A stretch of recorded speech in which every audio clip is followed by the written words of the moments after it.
Hello and welcome to Nomadic Van here in Ketchum, Idaho. We are a Japanese domestic market car dealership of van life vehicles specifically. Right behind me here is a 1996 Mitsubishi Delica Starwagon, our flagship vehicle that we do a bunch of upgrades to from the engine, transmission, drivetrain to bring this thing up to spec to be able to handle US roads, off-road better, have more power, get more miles per gallon. And we really want to give you a proper rundown of how this thing performs as well as all of the work we've done to it. So let's go ahead and have a little bit of tour of the Yeti. On the outside of the Yeti here, we've done a couple of pretty cool things. This is a manual transmission, right? So it's a 5-speed. And at highway speed, you're spinning a lot of RPM, except for if you throw 31s on it. Gears it down to where you're spinning a nice, reasonable amount of RPM at about 75 miles an hour. Now this is a 31-inch tire, about 2 inches larger than the standard diameter that comes on the four-wheel drive Delica, bringing you an extra inch off of the ground, right? Make that measurement from the middle of the hub there. So right here, you're going to see about a foot of clearance up to that rail, which is about the lowest point of the transmission underneath. Up here at the front, about 21 inches, which any off-roader knows that's enough to get you to a lot of places you're going to go to, especially the raking angle from the front of the tire up to the bull bar there. Plenty of room to be able to dodge rocks, limbs, things like that.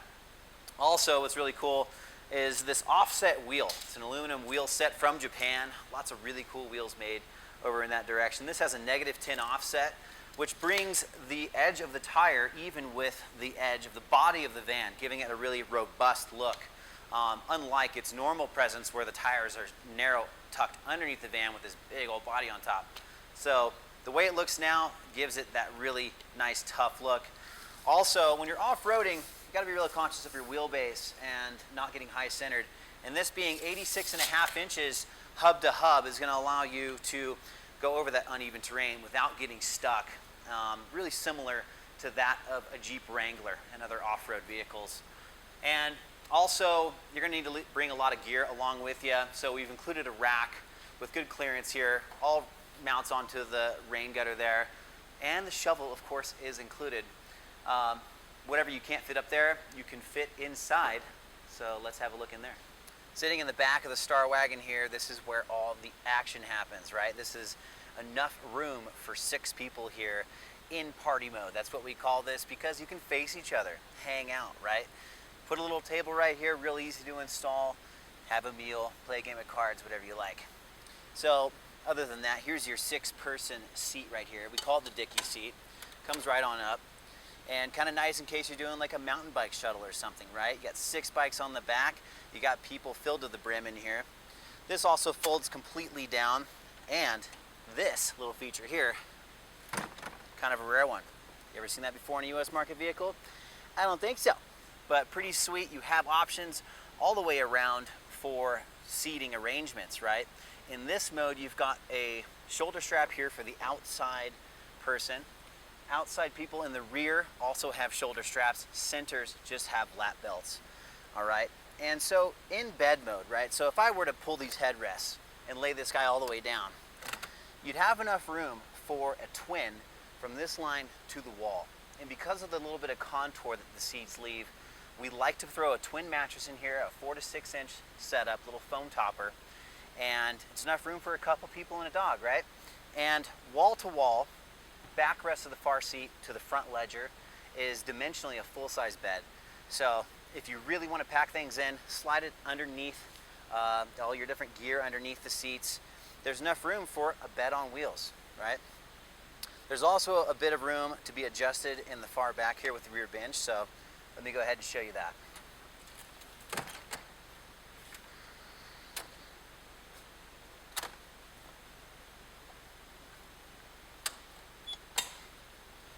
So in the rear, center level allows you to move this guy forward and back, right? So in the furthest back mode, I can lean these all the way forward, all right? And this also tilts up, all right? And so you still have some adjustability forward and back. Plenty of room for a cooler, your stove, and all the extra gear in the far back. So also some really good interior lining here. And more room to be had if you wanted to add some more. Also plenty of venting back here and a climate control unit for the rear riders. Anyways, enough back here. Let's get into the fun stuff in the front with all the gauges and what we've done underneath the hood. And in the cockpit here of the Yeti comes the 1996 Super Radical interior. Check it out, the gauge pod, folks. Let's just start there front and center. We've got an altimeter, right? It's in meters, of course. You have to do a little bit of mild calculation there, right? But gauge from sea level all the way up to 12,000 feet, whatever you like. Inclinometer right there in the center. Turns into a little bit of a bobblehead, but kids love it.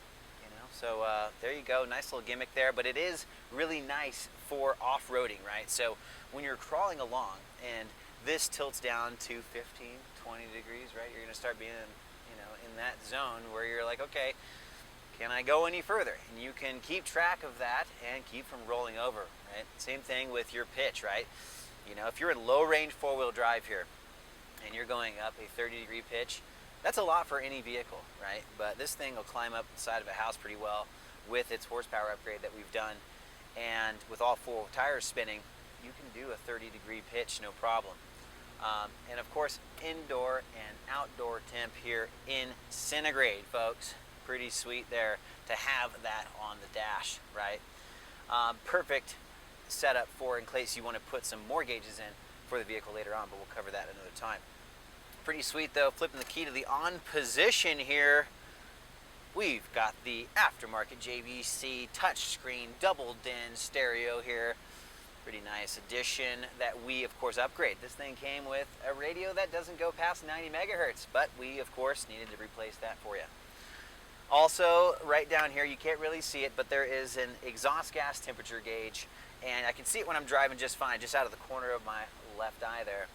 And it's something that we have to install on these things so that we can, one, tune them up to the optimal degree, make sure that they're safe and reliable on the road, and also for you when you're going up and down in elevation to be able to know what temperature your exhaust is at. We've done some tuning to this that we'll cover in a minute, but our levels here are 1,000 and 1,200 degrees because of where we've put the thermal couple. Now, that gauge is aftermarket, like I said, looks a little bit like something from Back to the Future. The dash is all of that of any other premium 90s vehicle from Mitsubishi. You see a lot of similarities in the Montero and whatnot. You've got kilometers though here on the dash, so you're gonna have to do a little bit of computing on the road, right? 40 kilometers is 25 miles an hour. I can give you a little cheat sheet when you come and take the Yeti away. Other than that, nothing too exciting up front, just your regular indicators of oil pressure, four-wheel drive, you got your fuel, you got your coolant, all good things to watch in an older vehicle, right? Other than that, we've got premium storage right here. Nice, easy place to put your keys, your wallet, your phone, all that good stuff, right? We've got electronic windows, folks. The future is now from 1996. Pretty sweet right there, huh? Of course, reading lights, whatnot up here, automatic and such. Visors. Gotta have visors. And other than that, did I mention this thing's right-hand drive? Also really fun. Your friends are gonna freak out when you show up in this thing for the first time. I'll tell you that much. But there you have it for the front compartment here. Let's get inside the engine bay and go over some of the maintenance that we've done to this puppy to make it extra reliable. Inside the engine bay of the Yeti, we have the Mitsubishi 4D56 2.5 liter turbo diesel that we've spent a lot of time on in here.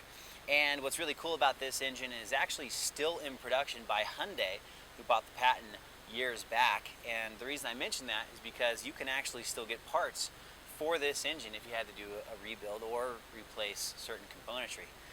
We're really happy with this thing. Of course, with every single vehicle that we have, we replace all the seals on the front here underneath this cover. This is the timing cover, and the timing belt is something that if it snaps, the engine goes. So we replace that, anything that rotates underneath, and of course the water pump, thermostat, all of the associated hoses with that. So all new rubber through the cooling system, not only in the engine bay, but all the way back to the rear heater cores, so you don't have to worry about anything popping and making your vehicle overheat. Now with the fuel system, we replaced all the fuel hoses as well as the fuel filter housing. and we replaced the injection pump. Now, we don't always do that, but there was a couple leaks on this guy, and we would rather have a new pump installed in here just to make sure that there's no future issues. And now when we install the pump, we put it 2 millimeters advanced, giving this vehicle a little bit more bottom end torque, a little more oomph off the line, right? And on the turbo side of things, we of course check to make sure that there's just the right amount of turbine play, right? And that's where the fun happens. We change the boost from 8 to 14 PSI as our base level here for our stage 1 performance tune, bringing the vehicle up to about 90 horsepower. Now, that's all the way to the wheels. It's about 120 to the flywheel.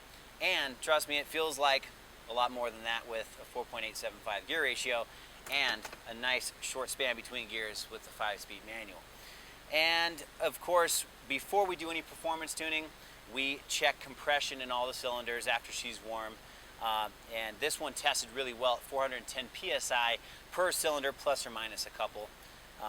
Given that high number, it's a nice close number to the target factory PSI of compression, means that whoever had this vehicle before cared for it a lot, gave it a lot of oil changes, and really kept it up to date, right? So nice previous ownership there, and we're really happy with the way that this engine has turned out.